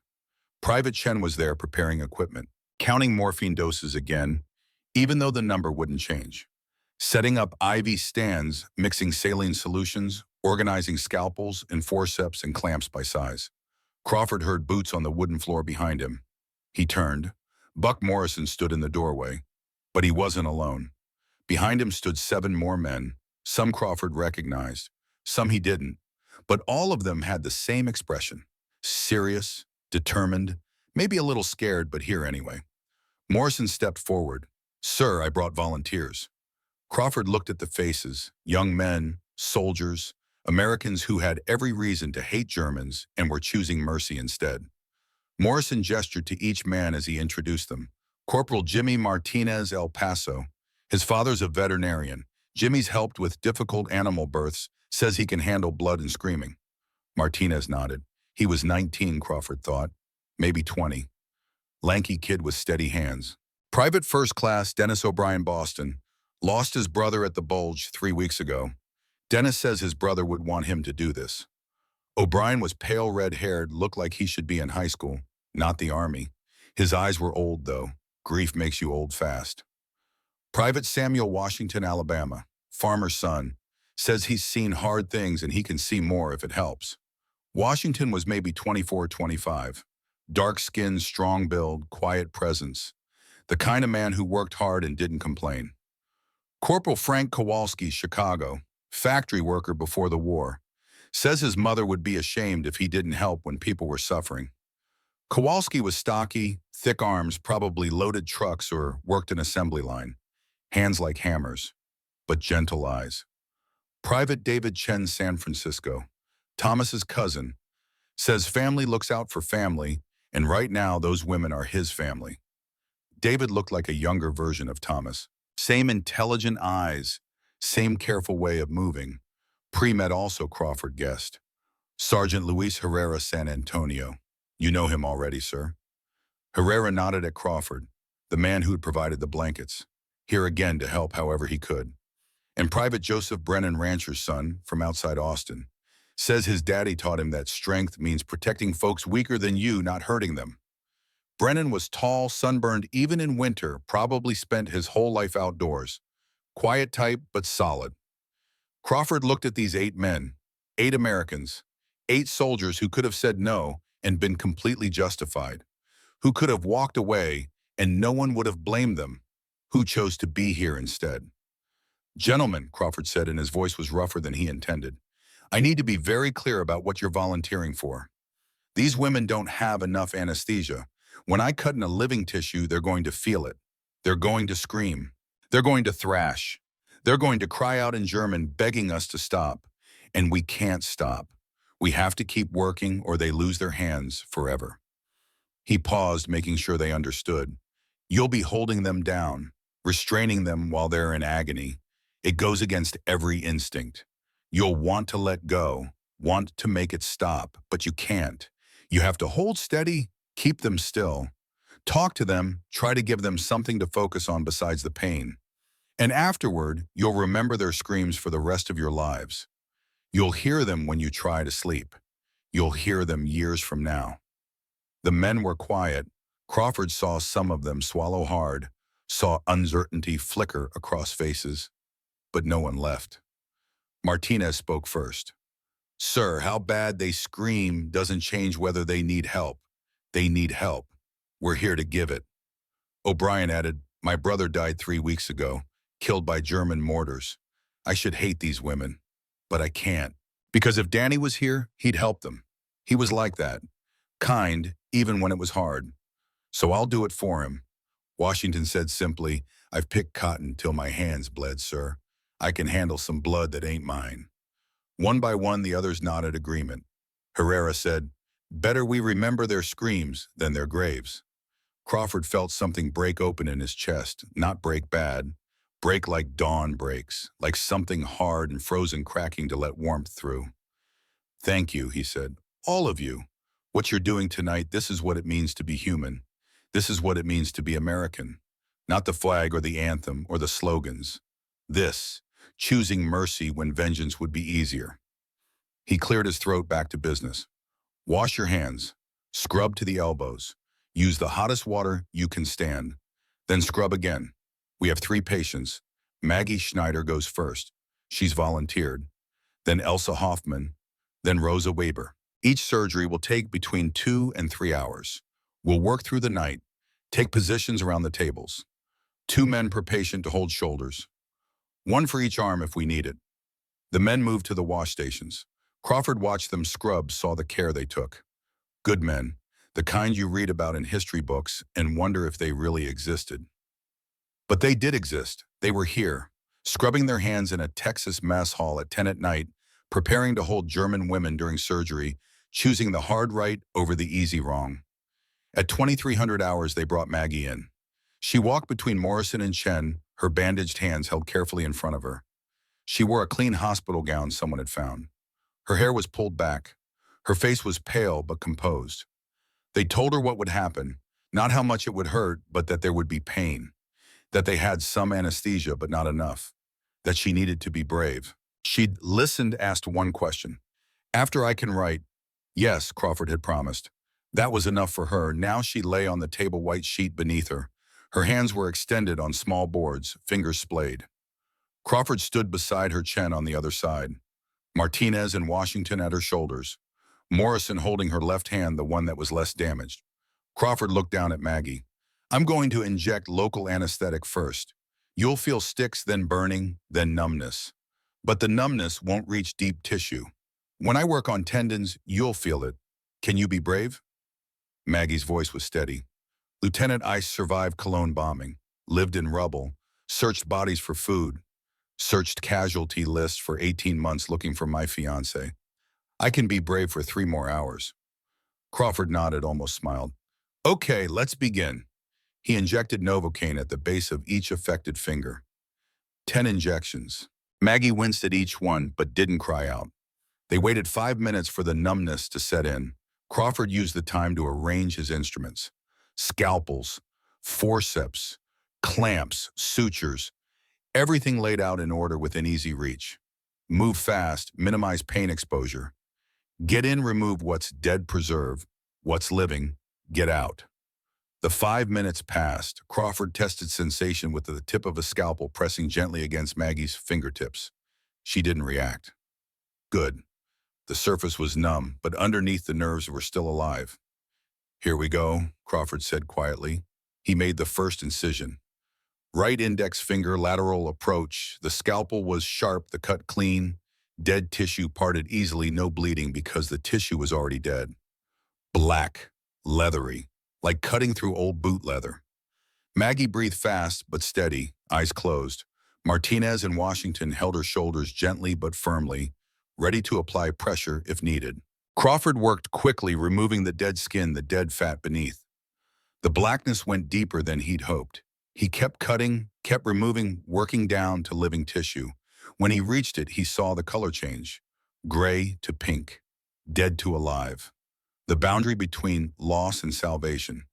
But reaching living tissue meant reaching living nerves.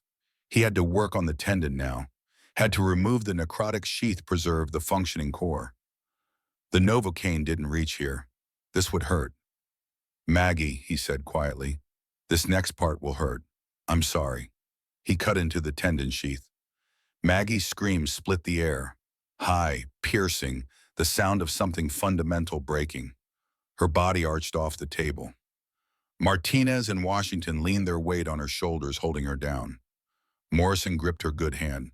Hold her steady, Crawford said, voice calm despite the screaming. I need her still. He worked fast, removing dead tissue, preserving living. His hands were steady even as Maggie thrashed beneath them. Years of combat medicine. You learn to work while people scream.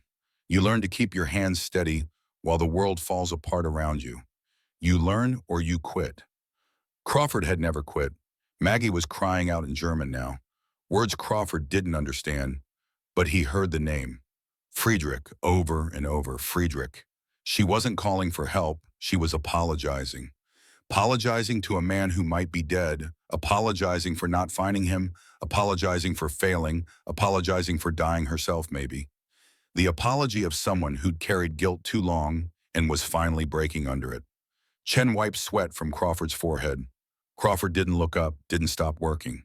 The tendon was almost clear. Just a little more. He could save this finger. Save the function. Save her ability to write. Maggie's screams weakened to sobs. Hoarse. Her voice was giving out. Morrison was talking to her low and steady. You're doing great, ma'am. Almost done. Stay with us. You're so brave. Bravest person I ever saw. Just a little more. Squeeze my hand. Hard as you want. I got you. Maggie squeezed. Morrison's hand went white from the pressure, but he didn't pull away. Crawford moved to the next finger. And the next. 2.5 hours of work. 2.5 hours of cutting and cleaning and suturing.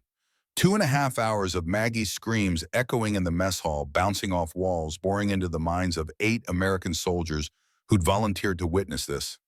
Finally, Crawford tied the last suture, bandaged the last finger, stepped back. His hands were covered in blood despite the gloves. His back ached from bending over. His leg throbbed where the shrapnel had hit it 2 years ago. But it was done. Maggie, he said quietly, it's over. Maggie's eyes opened. Tears streaked her face. Her voice was gone, just a whisper. My fingers. All 10. You'll have scars. Reduced sensation in the tips. Might take months to fully heal, but you'll write again. Maggie started crying. Not from pain now. From relief. From disbelief. From the sudden, overwhelming realization that she'd survived something she thought would destroy her. Crawford nodded to Chen. Give her morphine now. Full dose. Let her rest. Chen administered the injection. Within seconds, Maggie's face relaxed. The pain receding, the morphine taking her somewhere safe. Somewhere far from this mess hall and this war and this endless cold.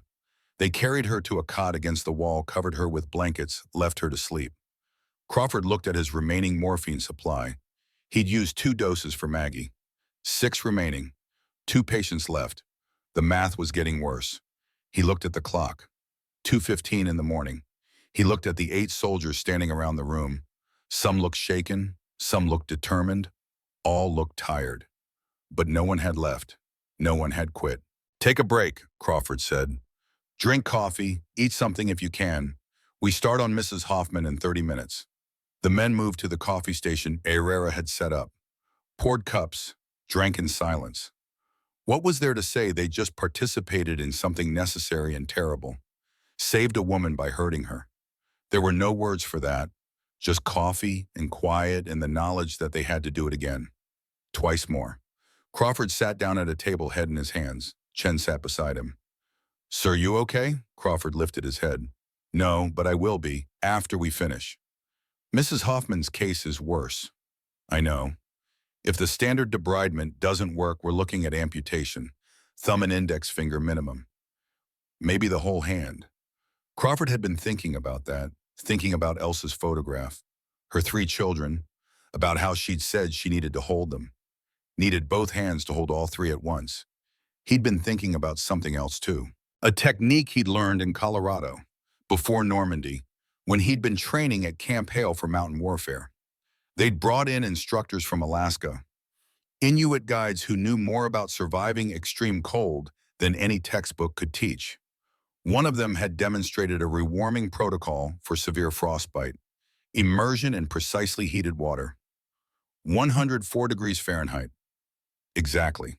Not hotter or you'd cause more damage, not cooler or it wouldn't work. 20 minutes, no more, no less. The pain would be excruciating, but if it worked, tissue you thought was dead could sometimes be saved. Crawford had never tried it, had only seen it demonstrated once on a volunteer with mild frostbite. But the theory was sound, and Elsa's hand was bad enough that standard procedure meant amputation, which meant they had nothing to lose by trying something experimental. "Chenna," Crawford said, "I need you to prepare a water bath, large basin, thermometer.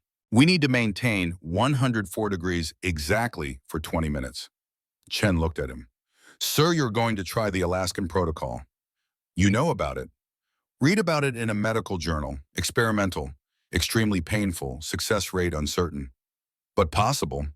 Possible, yes." Crawford stood. "Then we try, because possible is better than amputation." At 2:45 in the morning, they brought Elsa Hoffman into the mess hall.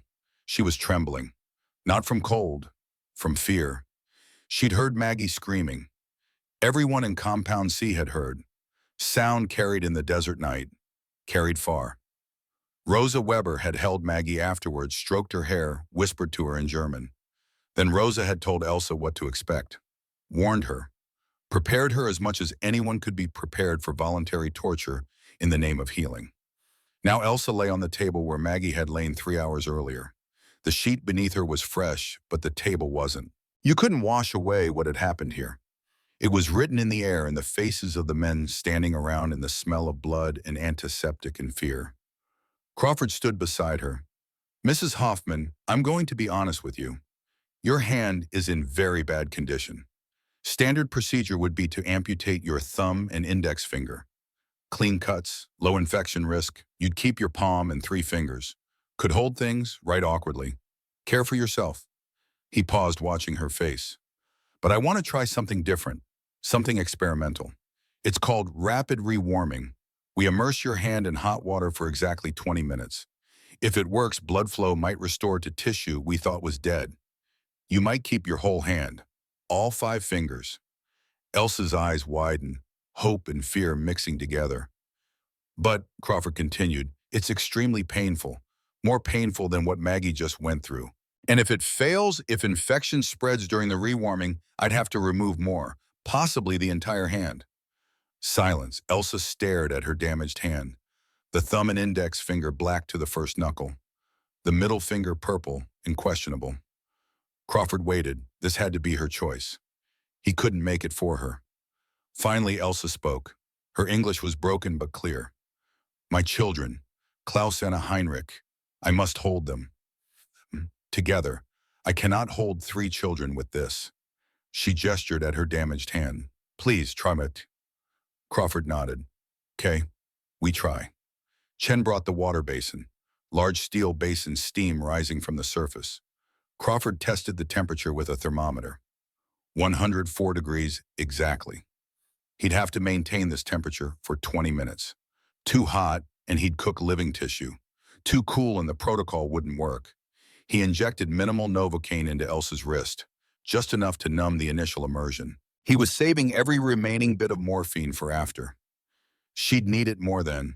Herrera and Martinez positioned themselves at Elsa's shoulders. Morrison and Washington each took an arm. They'd learned from Maggie's surgery, learned how strong a person becomes when pain hits, learned to be ready. Mrs. Hoffman, Crawford said quietly, think about your children. Say their names. Hold on to them in your mind. That's what will get you through this. Elsa nodded, tears already streaming down her face. Crawford lowered her hand into the water.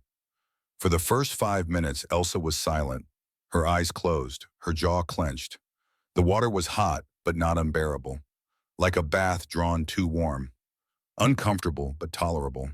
Her hand looked strange under the surface, distorted by the steam rising, the black fingers ghostly in the rippling water. Crawford stood beside her, watching the thermometer floating in the basin. 104 degrees. He added a splash of hotter water from a kettle Chen held ready, stirred gently, checked again, still 104. The temperature had to stay exact. Too hot would cause more damage. Too cool would make the protocol useless. 5 minutes, Crawford said quietly. 15 to go. Elsa nodded. Sweat was beading on her forehead despite the cold air in the mess hall. Her breathing was faster now, shallow. Her free hand gripped the edge of the table. Minute 6. The pain changed. Elsa's eyes opened wide. Her mouth opened, but no sound came out at first. Just a sharp intake of breath. Then a low moan that built, slowly rising from somewhere deep in her chest. It burns, she whispered in German. Es brennt.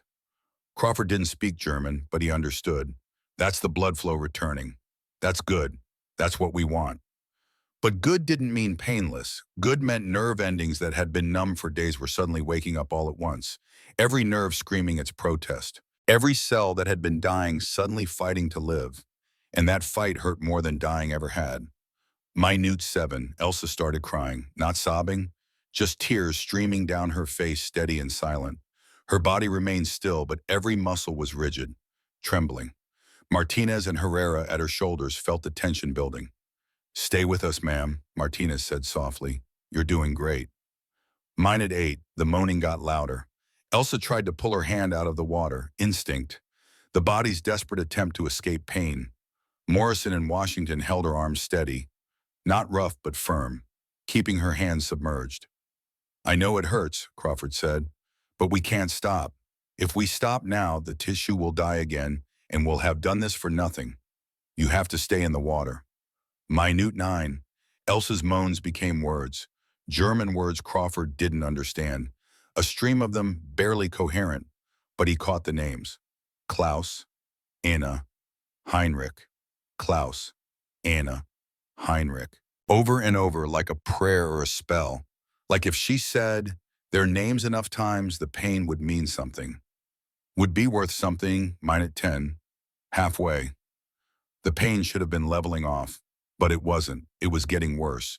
Crawford could see it in Elsa's face, in the way her entire body was starting to shake despite the men holding her.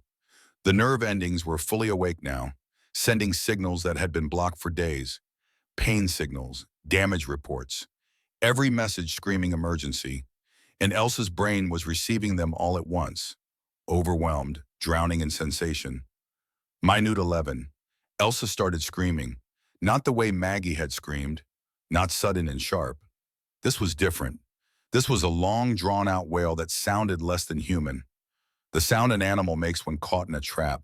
Pure agony without words. The 8 soldiers around the room looked at each other. Some of them had gone pale. This was worse than Maggie.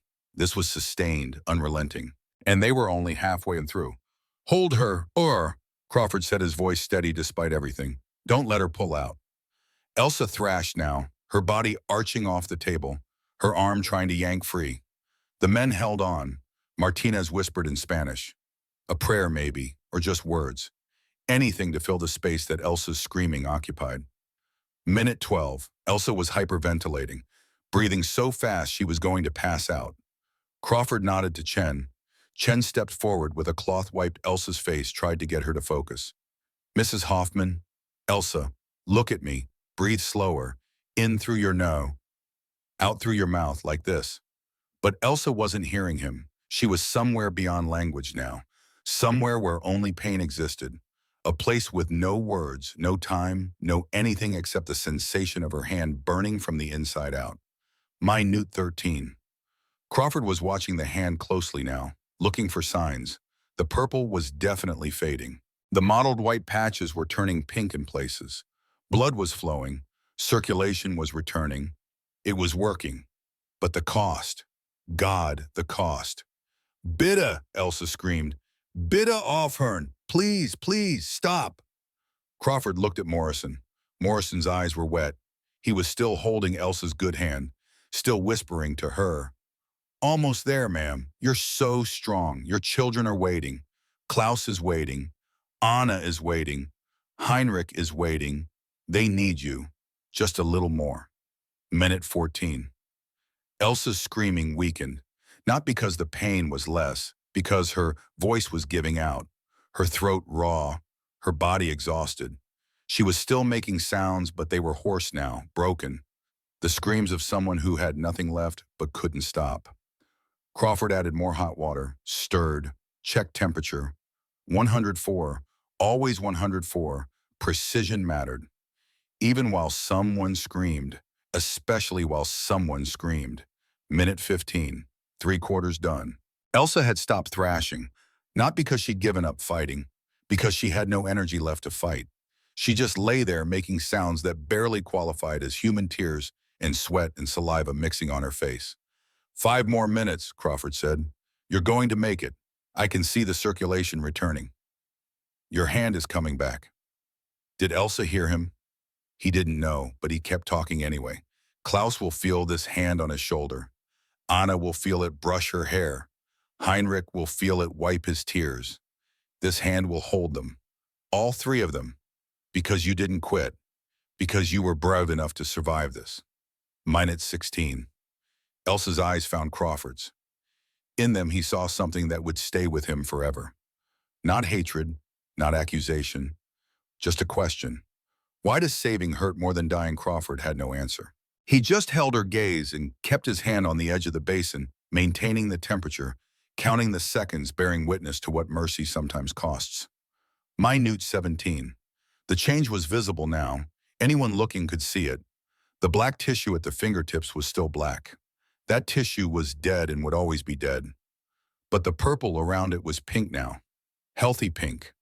Living pink. The boundary between death and life had moved, shifted, retreated. They were winning. Minute 18. Elsa's sounds had become something else. Not quite screams anymore. Something between a scream and a moan. The sound of someone who had endured past the point where endurance should be possible and was still somehow enduring. Morrison was crying openly now, still holding her hand, still talking. You did it. Oh God, ma'am, you did it. Just 2 more minutes, 2 more, then it's over. Then we give you morphine and you can rest. You can sleep. You never have to hurt like this again. Minute 19. Crawford was watching the clock on the wall, the second hand crawling around the face. Each second an eternity. Each second another moment Elsa had to survive. 59 seconds, 58, 57. The hand in the water was definitely better. Crawford could see it. The tissue that had been questionable was viable now. The circulation had returned. The cells that had been dying were living. Against all odds, against the textbooks that said this tissue was too far gone, the Alaskan protocol was working. But at what price? 30 seconds left. 29, 28. Elsa had gone quiet. Her eyes were open but unfocused, staring at nothing, her body still. Only her chest moved, breathing shallow and fast. Stay with me, Elsa, Crawford said. 10 seconds. 9, 8. He counted down. The soldiers around the table counted with him. A chorus of voices, marking time, measuring suffering, witnessing survival. 3, 2, 1. Crawford lifted her hand from the water. For a moment, no one moved. They all just stared at the hand, dripping, steaming in the cold air, pink where it had been purple, alive where it should have been dead. Elsa looked at her hand, looked at Crawford. Then her eyes rolled back and she fainted. "That's okay," Crawford said, quickly checking her pulse. "That's normal. Her body just shut down. Self-protection, get her on the cot, elevate the hand, Chen give out her 2 ampules of morphine. She's earned it." They moved Elsa carefully to the cot beside Maggie, covered her with blankets. Chen administered the morphine even though she was unconscious. When she woke, she'd need it. Crawford stood over the 2 women, Maggie sleeping peacefully under morphine, Elsa unconscious from pain. Both of them bandaged, both of them saved. He looked at his remaining morphine supply. Used 2 more doses for Elsa. 4 left. 1 more patient. Rosa. The sun would be up in 3 hours. They'd been at this for 5 hours already, and they still had 1 more surgery to go. Crawford looked at the 8 soldiers. They looked shell-shocked, exhausted. Several were pale. One Kowalski was leaning against the wall with his eyes closed, breathing hard. "Gentlemen," Crawford said, "I know that was hard. Harder than I can put into words. If any of you need to leave now, I'll understand. No judgment. You've already done more than anyone could ask." No one moved. "We finish," Washington said simply. "All 3 or none." The others nodded. Crawford felt that feeling in his chest again. Something breaking open. These men, these young American men who could have walked away and didn't, who could have said this was too much and didn't, who stood there shaken and tired and probably traumatized and said, "We finish." "Okay," Crawford said, "we finish. 15-minute break. Then we bring in Rosa." Rosa Weber walked into the mess hall under her own power. No one had to carry her. She'd insisted. "I am nurse," she'd said to Morrison. "I walk to surgery, like professional." Now she stood beside the operating table looking at the instruments laid out. The scalpels, the forceps, the clamps.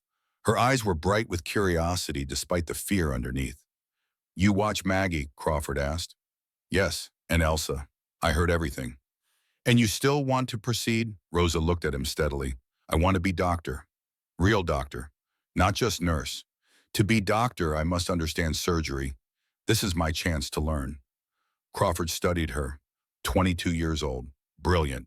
Determined. In another world, another time, she'd already be in medical school. "You want to stay conscious? Watch the procedure." "If possible, yes."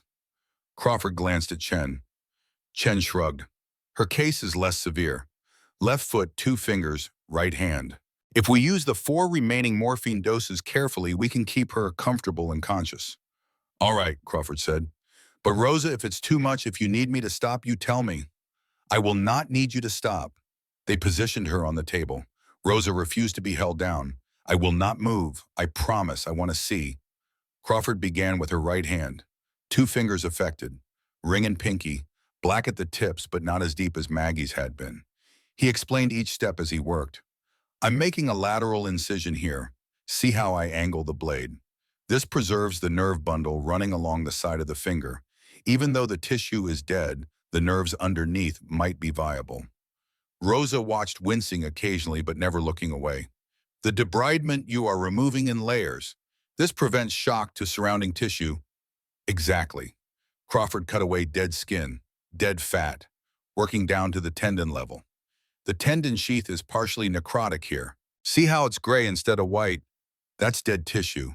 But the tendon itself is still functional." He worked carefully, narrating each move. Chen assisted, handing instruments before Crawford had to ask. The 2 of them had developed a rhythm over the long night, anticipating, coordinating, moving together like they'd been doing this for years instead of hours. "Now I'm going to clean the tendon," Crawford said. "This will hurt. Are you ready?" "I am ready." He cut into living tissue. Rosa gasped, her hand clenched, but she didn't pull away, didn't scream, just breathed hard through her teeth and kept watching. "Good," Crawford said. "You're doing beautifully. This is the worst part. Once I clean this out, it's just suturing." 10 minutes later, the hand was done. Crawford moved to her left foot. 3 toes affected. Middle 3. black at the tips, purple at the base. He repeated the same procedure, explaining, teaching, treating Rosa not as a patient but as a colleague, a student, a future doctor. When he finished, Rosa was gray-faced but alert. "That was incredible," she said quietly. "I never thought I would see real surgery." "Thank you." Crawford bandaged her foot at Brendan.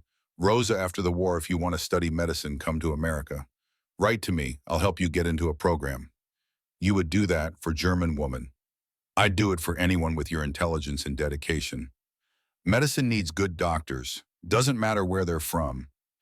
He helped her to a cot, gave her morphine. Not as much as the others because he'd used it during the procedure, but enough. She drifted off with a small smile on her face. Crawford stepped back, looked at the three women sleeping on cots against the wall. Bandaged, saved. The surgeries were done. He looked at the clock, 5:47 a.m. The sky outside the mess hall windows was starting to lighten. Gray dawn. The long night was ending. The 8 soldiers were still there, sitting on chairs or leaning against walls, exhausted, silent, processing what they'd witnessed. Crawford addressed them one last time. "Gentlemen, what you did tonight matters. Not just for these 3 women, for all of us. You proved something important. That mercy isn't weakness. That choosing to help the enemy doesn't make you a traitor. It makes you human. Thank you. All of you." Morrison stood, walked over, extended his hand. Crawford shook it. "Sir, I'll never forget this night. None of us will. But I'm glad we were here, glad we could help."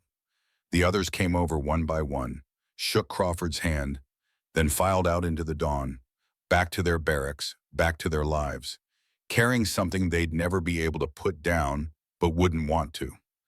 Crawford and Chen were left alone with 3 sleeping women in a mess hall that looked like a battlefield. Blood on the floors, bloody bandages in bins, instruments to clean, equipment to pack up. "Sir," Chen said quietly, "we should get some rest. Soon. First I need to check on them one more time, make sure they're stable." He went to each woman, checked pulses, checked breathing, checked bandages for bleeding. All stable, all sleeping peacefully under morphine's mercy. When he finished, he walked outside.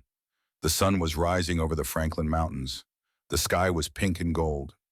The temperature was still cold, but the wind had died down. The new day was clear, clean, full of possibility. Crawford thought about Normandy, about Eddie Martinez dying on the beach, about the promise he'd made to himself that day. Never let another preventable death happen. He'd kept that promise tonight. 3 women who should have lost hands had kept them. One through careful surgery, one through experimental protocol, one through teaching and trust. They weren't out of danger yet. Infection could still set in. Recovery would take months. But they had a chance now, where before they'd had none. Crawford limped back toward his quarters. His leg hurt, his back hurt, his hands hurt. He was covered in blood and sweat and exhausted beyond measure. But he'd done it. They'd done it. 8 American soldiers and 2 medics had chosen mercy over hatred, had worked through the night to save enemy hands. And somehow that felt like winning the war in a way that bullets never could. Spring came to Fort Bliss slowly. The cold loosened its grip day by day. The women of Compound C were transferred to a heated barracks in February, finally warm for the first time since arriving. Clara Vogel had returned from the hospital in late January, walking with a cane, missing 3 toes but alive. Margaret Schneider sat in the mess hall at a wooden table, a pencil in her bandaged hand. Her grip was awkward. The scars were still red and angry, but the pencil moved across the paper, forming words. Shaky words, imperfect words, but words nonetheless. She was writing a letter to the International Red Cross, the same letter she'd been trying to write for 6 months, asking them to search for Friedrich Baumann Wehrmacht, lieutenant, last known location, Normandy. Crawford watched from the doorway. He didn't interrupt, just witnessed. This was what he'd fought for. This moment, a woman writing, using the hands he'd saved, searching for the man she loved. The reply came 3 weeks later, April 15th, 1945, a week after the war in Europe ended with Hitler's death and Germany's surrender. Crawford delivered it himself. Found Margaret sitting on her bunk practicing her handwriting in a notebook. She'd been doing that for hours every day, retraining her fingers, relearning fine motor control. "Letter for you," he said simply. Margaret took it with trembling hands, not from nerve damage, from fear. She knew what this letter might say. She'd been waiting 18 months for this answer. Crawford started to leave, but she called after him. "Please, stay." He sat down on the bunk across from her. She opened the envelope carefully, read silently. Her face went through several expressions. Shock, grief, something else Crawford couldn't quite name. Not peace exactly, but maybe acceptance. "He is dead," she said finally. Her English had improved dramatically in 3 months. June 29, 1944, near Villers-Bocage, France, killed in action, buried with military honors. "I'm sorry." Margaret was quiet for a long time. Then she said something Crawford never expected.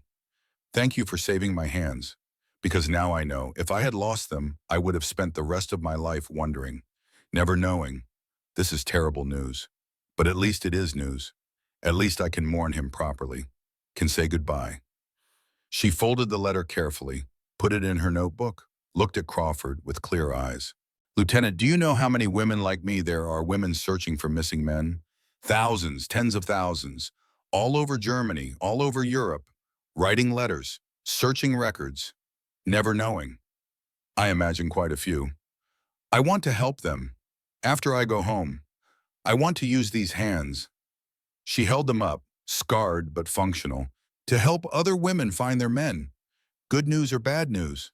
They deserve to know, like I know now." Crawford felt something tighten in his throat. "That's a good purpose. It is the only purpose I have left. Friedrich is gone.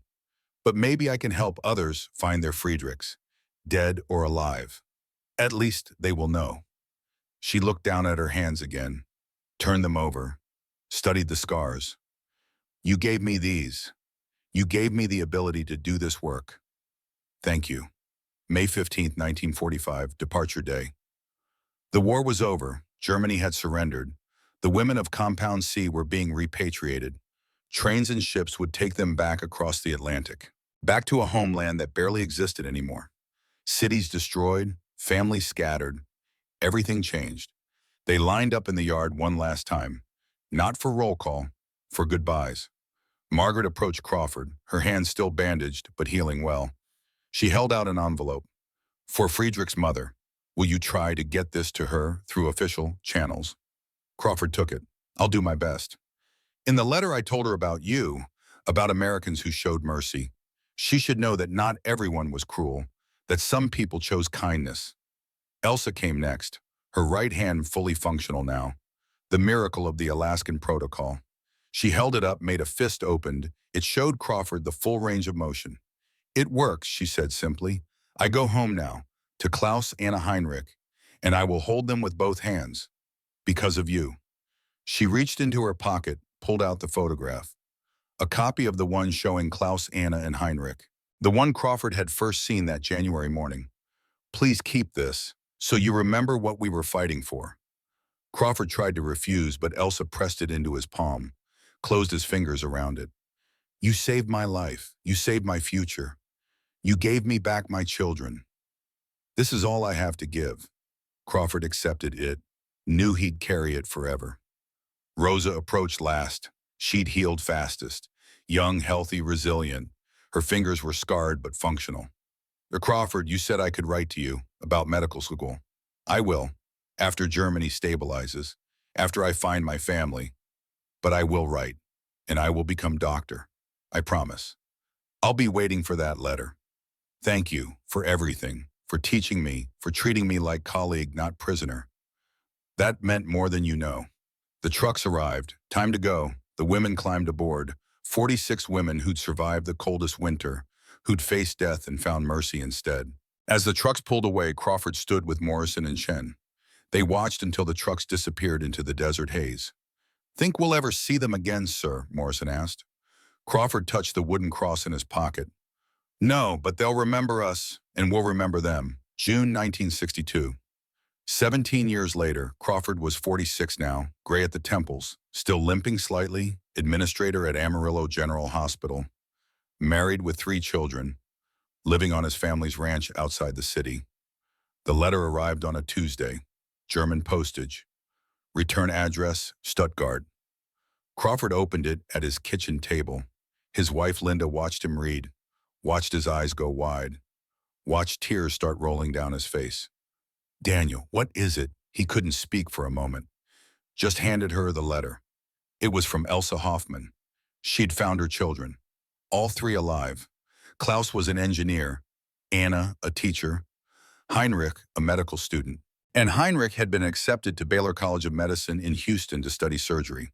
They were coming to America. Could they visit? She wants to say thank you, Crawford whispered. After 17 years, she wants to say thank you in person. They came in September. Elsa, now 52, walking with a cane but still strong. Heinrich, 23, serious and intelligent. Also present, Klaus and Anna wanting to meet the man who had saved their mother. Crawford invited Morrison too.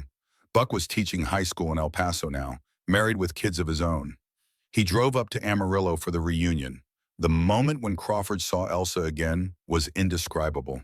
She walked up to him slowly, extended both hands. He took them, scarred, aged, but alive, warm, functional. You did it, Crawford said. You made it home. We both did. They had dinner at Crawford's ranch. Texas BBQ, brisket smoked for 14 hours, potato salad, cornbread, peach cobbler. The meal Crawford had promised them 17 years ago when they were starving and frozen. Elsa ate with her right hand, using it perfectly, holding her fork, cutting her meat. The hand that should have been amputated. The hand that 20 minutes of agony had saved. This is the best food I have ever tasted, she said. Ma'am, that's what you said about mess hall coffee in 1945. Morrison teased gently. Everyone laughed, the kind of laugh that comes after long suffering, after survival, after time has turned trauma into story. Heinrich asked Crawford about the surgery, about the Alaskan protocol, about the decision to try something experimental. Crawford told him everything. The shortage of morphine, the choice between certain amputation and possible salvation. The 20 minutes that felt like 20 hours. That is why I want to be surgeon, Heinrich said quietly, because Mother told me this story. About American doctor who chose to try when giving up would have been easier, who chose mercy when hatred would have been simpler. I want to be that kind of doctor. You will be, Crawford said. Later, as the sun set over the Texas plains, Elsa gave Crawford a package. From Maggie, she said. Margaret Schneider. She died last year. Cancer. She asked me to give you this if I ever found you. Inside were letters, hundreds of them, correspondence between Margaret and families all over Germany, and a final note in Margaret's handwriting, shakier now but still legible. Lieutenant Crawford, because you saved my hands, I saved 847 families. I found 847 missing men for their wives' mothers, sisters. Some were dead, some were alive. All were found. Thank you for giving me this purpose. Thank you for giving me my hands back. Margaret Schneider, 1961. Crawford read it 3 times, couldn't speak, just held the paper and cried. Elsa put her hand on his shoulder. The right hand. The saved hand. You thought you were saving 3 women? You saved thousands.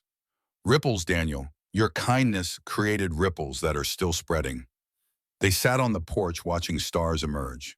Heinrich asked questions about surgical techniques. Morrison told stories about life after the war. The children ran around the yard playing, and Crawford thought about that frozen January night in 1945, about 8 soldiers who chose mercy, about 3 women who chose to endure, about the moment when the war stopped being about sides and became about human beings helping human beings. What will your hands do? Crawford asked Heinrich quietly. What do you mean? Your mother's hands held you because we saved them. Margaret's hands found 847 families. Rosa's hands delivered babies in Munich. Your hands will do surgery. Each of us has a choice about what our hands will create. What will yours create? Heinrich looked at his hands. Young hands, unscarred hands, hands full of possibility. I will save hands, he said, like you did. I will teach other surgeons to save hands. And maybe someday someone I teach will save someone else. And the ripples will keep going. Crawford smiled, touched the wooden cross in his pocket, worn smooth from 17 years of carrying it. That's all we can do, he said, Choose mercy. Do the work. Let the ripples spread. As they sat there in the darkness under the vast Texas sky, Crawford understood something he hadn't known back in 1905. He'd thought that night was about medicine, about frostbite treatment protocols, and surgical techniques, and creative problem solving. But it wasn't. It was about something simpler and more profound.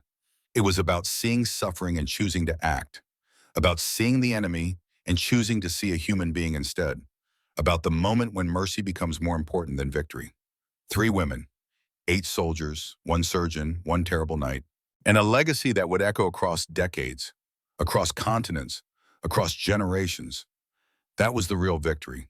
Not the war, not the surrender, but the choice to build instead of destroy, to heal instead of harm, to remember that we're all human before we're anything else. Crawford looked at Elsa's hands, at Heinrich's hands, at Morrison's hands, at his own hands scarred from that night, from the years since, from the work of living and healing and helping. "What will your hands do?" he whispered to the night. And the night, full of stars and possibility, whispered back every young thing, anything, whatever mercy requires.